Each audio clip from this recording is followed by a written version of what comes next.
Desassossego, desassossego, desassossego, desassossego, desassossego, desassossego. This podcast is a project of Disquiet.com. Desassossego, desassossego, desassossego, desassossego, desassossego, desassossego, desassossego, desassossego, desassossego, desassossego. Welcome to the Disquietude podcast. The goal of the Disquietude podcast is to collect adventurous work in the field of ambient electronic music. What follows is all music that captured my imagination, and I hope that it appeals to your imagination as well. The 5 tracks heard here are all reproduced with the permission of the individual recording artists or their record labels. All the music heard here also happens to be by solo musicians. These include Lesley Flanigan of New York City, New York, Dave Seidel of Peterborough, New Hampshire, KMRU, aka Joseph KMRU of Nairobi, Kenya, and Berlin, Germany currently, Celia Hollander of Los Angeles, California, and John Hooper of Margate in the UK. Almost all the music heard here is instrumental, which is to say there's no prominent vocal part, and in the one case there is a vocal, it isn't intelligible, and thus it's all suitable for background listening. It's all ambient, which is to say it's also suitable for close, concentrated listening. That dual sense of potential uses, both inattentive and attentive, both background and foreground, is the hallmark of fine ambient music. Speaking of background, I should mention that it's a somewhat noisy day here in San Francisco as I record this, especially with the foghorns, which you may hear in the background.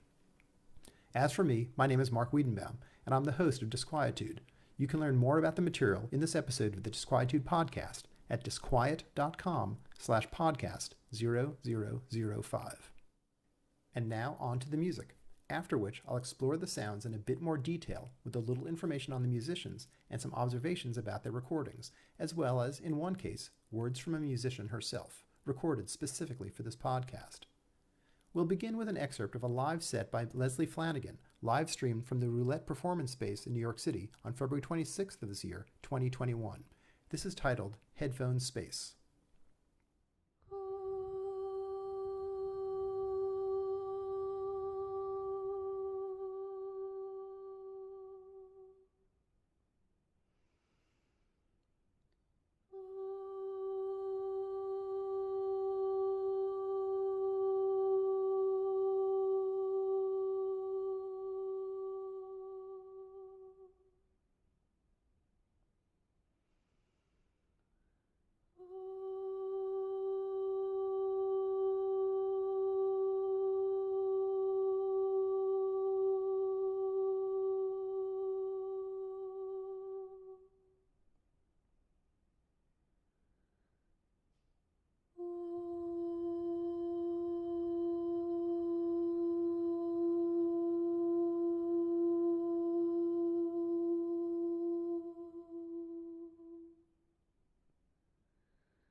That concludes the music portion of this podcast.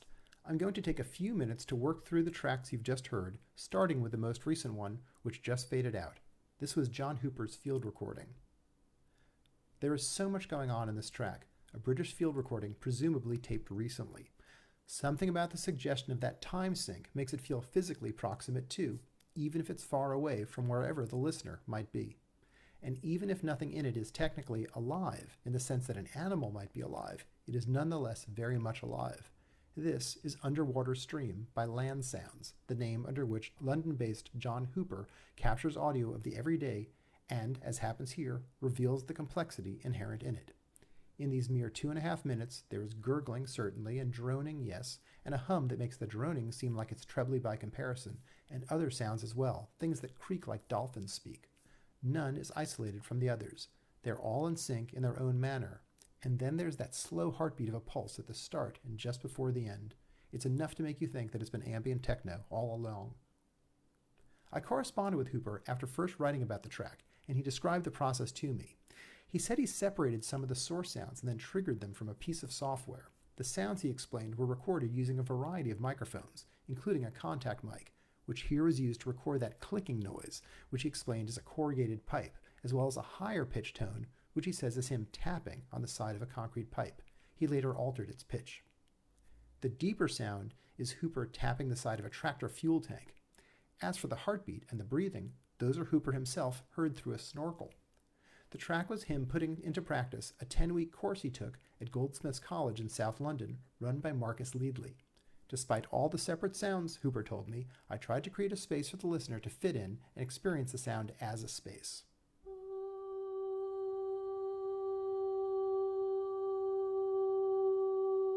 Now let's go back to the beginning. The sequence of 5 tracks began with an excerpt of a live performance at Roulette in New York last month by Lesley Flanigan. This is titled Headphone Space. I've loved Lesley Flanigan's music for a long time. Here we hear her looping her vocals, creating beating layers of choral intensity. There are also sine wave generators in the mix. I noticed she donned headphones at the start, despite the space, Roulette, being currently devoid of a live audience. There was an explanation in a note accompanying the video. Quote, though Flanigan will be performing live at Roulette at this event, there will be no sound amplified within the performance space. Why should there be? There is no audience to hear it. Playing with the closeness, directness, and stereo image of the headphone space, Flanigan brings the intimacy of performing alone with her headphones to the solo listener at home. End quote. In other words, this was truly a live stream that was cognizant of its live streamness. I love drones. All the more, I love drones that take them as a foundation and grow from there. That's what Flanigan is up to here, singing atop and amid the hovering clouds that she has patiently summoned. The beating eventually hardens into something pulse-like, the minimalist of minimal techno, underlying some ancient folk hymn. The piece is beautiful, both rapturous and restrained, deliriously so in both cases. I corresponded with Lesley after the show and asked her some questions about it, and she responded as follows. The performance felt unique among live streams that I've attended, or quote attended, during the pandemic, in that the lack of speakers where she was situated meant she was experiencing the sound very much as we in the audience were, distributed as we are and checking it in via YouTube. I asked her how this approach came to be. So I have not been interested in streaming performances. I'm grateful that they exist, and it's been very interesting to think about what they mean for live performances in general. However, I just keep coming back to the idea that they completely lack the acoustic experience of the live performance space, which is really important to me and is a big part of experiencing my work. If you are not in the space with me, then you are not hearing what I hear and the sounds as I'm trying to shape it. I have no idea how someone is listening to the sound at home through their computer. It's not that a live performance is some kind of a perfect space for sound, but I feel strongly that the shared experience of being in the same room for a show matters. So when I was asked to do a streaming show at Roulette, I took some time to think about it. Because I only wanted to do the show if I could come up with a meaningful reason for it to be streaming, other than COVID. When I'm alone in my studio, I often work with headphones, and there's something very, very unique about the headphone space. It's close, intimate. It's a clean piping of sound direct to my ears. And the only space is my head between the speakers.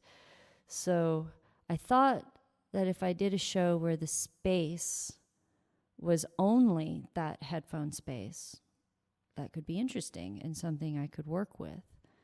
My isolation in a headphone space being sent live directly to the isolated listener at home. And my work with sine wave oscillators was perfect for this arrangement because they sound very different in headphones than they do amplified in a room, especially the lower frequencies. With headphones, I don't have to work with standing waves or resonant frequencies of a room or rattling vibrations that come with a live space. And the way that I create rhythms and patterns with the stereo panning of the oscillators really comes through when the sound is directly in your ears from the headphones. One thing that strikes me about the piece is I don't know that I can always tell which part of what I'm hearing is singing and which is the tone of the oscillators that she's singing along with. I asked Lesley if that is a state she aspires to, where the human voice and the machine voice, so to speak, become simpatico. Definitely at different moments in a performance, this idea naturally becomes an element that I like to play with, machine versus human. So, for example, at the end of this performance, I was very focused on the idea of how my voice can interweave between two single sine waves, and at times becoming indiscernible from the sine waves. I enjoy the challenge of trying to sound like the oscillators. Voice is imperfect, and moments of sounding like perfection are really strange. Another way that I enjoy playing with the idea of human versus machine voice is with the live sampling I do. And I love how at times it's hard to tell what is my sampled voice playing back compared to my live singing voice. I definitely play with those dynamics and make choices that move through that experience of the live versus sampled sound. It's similar to how I often enjoy playing with amplified versus unamplified sound. Like they're all dynamics that push and pull and shape the listening experience. Ultimately, my voice, the oscillators, the recorded samples, they're all equal in my ensemble of sound. They take turns being in the forefront of the music, but they're always significant parts, all of them. I asked Lesley several other questions, and I'll put the transcript of the interview up on Disquietude.com shortly.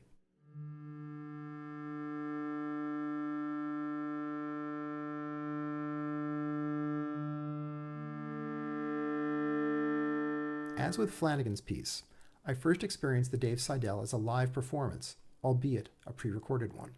If you're familiar with the work of Lamont Young and Marian Zazila, then the color alone of Seidel's video is a dead giveaway right from the start.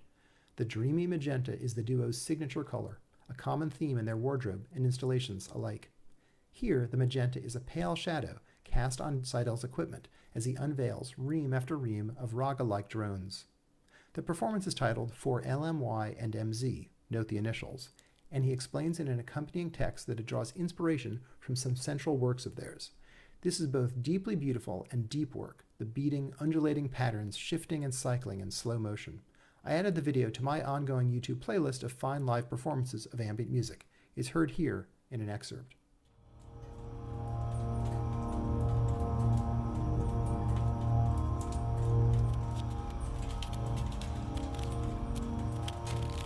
The third track in this podcast episode is by the musician KMRU, a compression of the last name of the musician Joseph KMRU of Nairobi, Kenya, who is currently based in Berlin. He spells it KMRU. It's titled Figures Emerge, heard here in an excerpt of the 15-minute version that appears on the album FTPIM, released early last December 2020. The album was mastered by Lawrence English, who, like KMRU, has a lot of experience with field recordings. What struck me about the piece was the balance of that underlying tone and the rough noises, and the imagined space that opens up between them.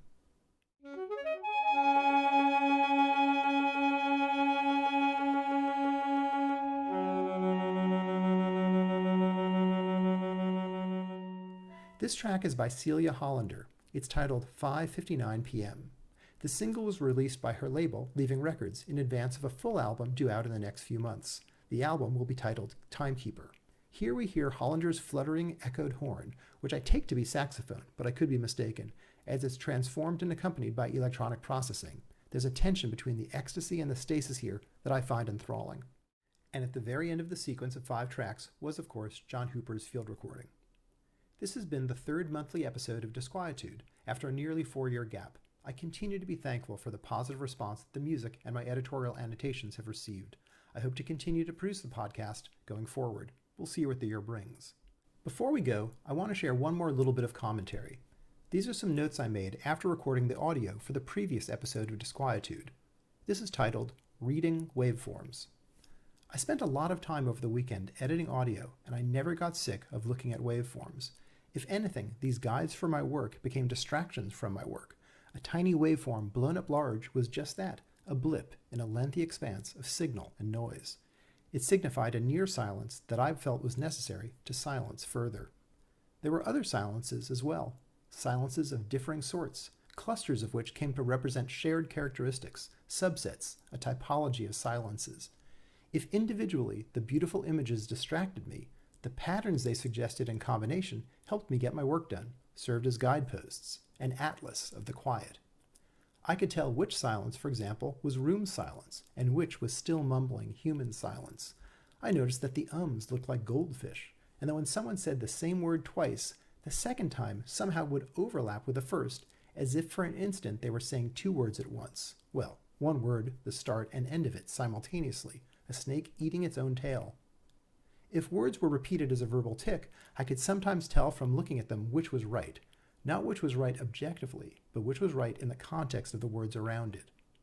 The silences were especially interesting. There'd be a silence between words, and I'd cut it in half, and it'd still feel longer than half the original length. I'd cut that in half, and it continued to feel too long. Trim, and still I had to cut hard to get it right. It's as if the measure of silence between words isn't about length of time at all. It's about a particular threshold, under which is natural speech and beyond which is notable hesitation. And in the waveform, I could see the hesitation, and in the editing tool, I could excise it.